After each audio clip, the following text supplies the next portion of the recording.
போயஸ் தோட்ட இல்லத்தில் இருந்து புறப்பட்ட முதலமைச்சர் ஜெயலலிதா காமராஜர் சாலையில் உள்ள போர் நினைவு சின்னத்துக்கு மலர் வளையம் வைத்து அஞ்சலி செலுத்தினார்.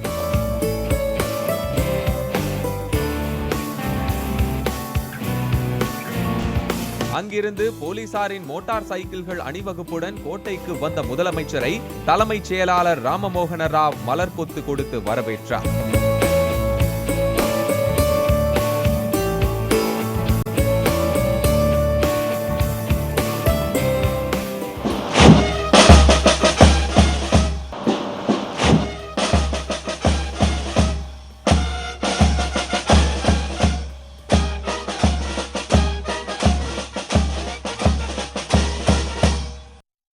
அதனைத் தொடர்ந்து திறந்த ஜீப்பில் போலீசாரின் அணிவகுப்பை பார்வையிட்ட முதலமைச்சர் ஜெயலலிதா கோட்டை கொத்தளத்தில் தேசிய கொடி ஏற்றினார்.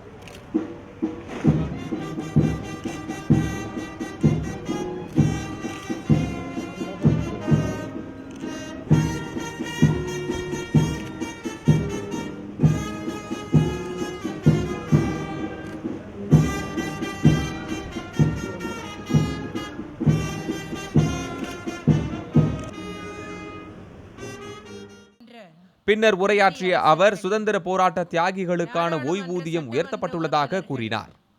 சுதந்திர போராட்ட வீரர்களை நினைத்து பார்க்கும் இந்த வேளையில் சுதந்திர போராட்ட தியாகிகளுக்கான ஓய்வூதியம் 11,000 ரூபாயிலிருந்து 12,000 ரூபாயாகவும் அவர்களின் வாரிசுதாரர்களுக்கு வழங்கப்படும் குடும்ப ஓய்வூதியம் 5,500 ரூபாயிலிருந்து 6,000 ரூபாயாகவும் உயர்த்தப்படும் என்பதை மகிழ்ச்சியுடன் தெரிவித்துக் கொள்கிறேன்.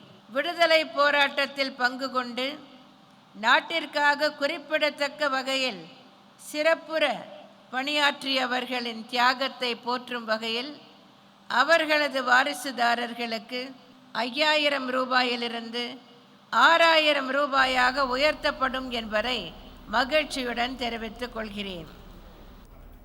சுதந்திர தினத்தை முன்னிட்டு முதலமைச்சர் ஜெயலலிதா அப்துல் கலாம் விருது, கல்பனா சாவ்லா விருது உள்ளிட்ட தமிழக அரசின் சிறப்பு விருதுகளை வழங்கினார். 70வது சுதந்திர தினத்தை ஒட்டி புனித ஜார்ஜ் கோட்டையில் முதலமைச்சர் ஜெயலலிதா இன்று தேசிய கொடி ஏற்றி வைத்து சிறப்புரையாற்றினார். இதனைத் தொடர்ந்து அவர் விருதுகளை வழங்கினார். அப்துல் கலாம் விருது மத்திய தோல் ஆராய்ச்சி நிறுவன முதன்மை விஞ்ஞானியான சண்முகத்துக்கும், கல்பனா சாவ்லா விருது நாமக்கல்லை சேர்ந்த ஜெயந்திக்கும் வழங்கப்பட்டன. என்னோட தகப்பனாரோட இழப்பு எனக்கு இதில் இந்த பணி செய்யணுங்கிற ஆசை வந்தது. எரிவாயு தகன மேடையில் நான் சவங்களை எரியூட்டிகிட்டு இருக்கிறேன். என்னோட தன்னம்பிக்கையும் துணிச்சலுக்கும் இந்த கல்பனா சாவ்லா அவார்டு கொடுத்துருக்காங்க. இந்த அவார்டு வாங்கினா நான் ரொம்ப பெருமைப்படுறேன். மாற்றுத்திறனாளிகள் நலனுக்காக சேவை புரிந்தோருக்கான சிறந்த மருத்துவருக்கான விருது சென்னையை சேர்ந்த ராஜா கண்ணுக்கும், சிறந்த சமூக பணியாளர் விருது சென்னையை சேர்ந்த முகமது ரஃபிக்கும் வழங்கப்பட்டன. தமிழக அரசின் சிறந்த மாநகராட்சிக்கான விருது திண்டுக்கல் மாநகராட்சிக்கு அளிக்கப்பட்டது. சிறந்த நகராட்சிக்கான முதல் பரிசு பட்டுக்கோட்டைக்கும், 2ஆம் பரிசு பெரம்பலூருக்கும், 3ஆம் பரிசு ராமநாதபுரத்துக்கும் வழங்கப்பட்டது. சிறந்த பேரூராட்சிக்கான முதல் பரிசு பரமத்தி வேலூருக்கும், 2ஆம் பரிசு சின்ன சேலத்துக்கும், 3ஆம் பரிசு பெரியநாயக்கன் பாளையத்துக்கும் வழங்கப்பட்டது. முதலமைச்சரின் மாநில இளைஞர் விருதுகள் பெண்கள் பிரிவில் கன்னியாகுமரி மாவட்டத்தை சேர்ந்த மாஷா நசீம், மதுரை மாவட்டத்தை சேர்ந்த அபர்ணா ஆகியோர் விருதுகளை பெற்றனர். ஆண்கள் பிரிவில் சென்னையை சேர்ந்த ரூபன் சந்தோஷ், மதுரையை சேர்ந்த சரவணகுமார், திண்டுக்கல் மாவட்டத்தை சேர்ந்த முகமது ரஃபீக் ஆகியோருக்கு விருதுகள் வழங்கப்பட்டன. மகாமகம் சிறப்பு ஏற்பாடு மேற்கொண்டதற்காக தஞ்சை மாவட்ட முன்னாள் ஆட்சியரும் தற்போதைய வேலைவாய்ப்பு பயிற்சித்துறை இயக்குநருமான சுப்பையனுக்கு முதலமைச்சரின் நல் ஆளுமை விருது வழங்கப்பட்டது.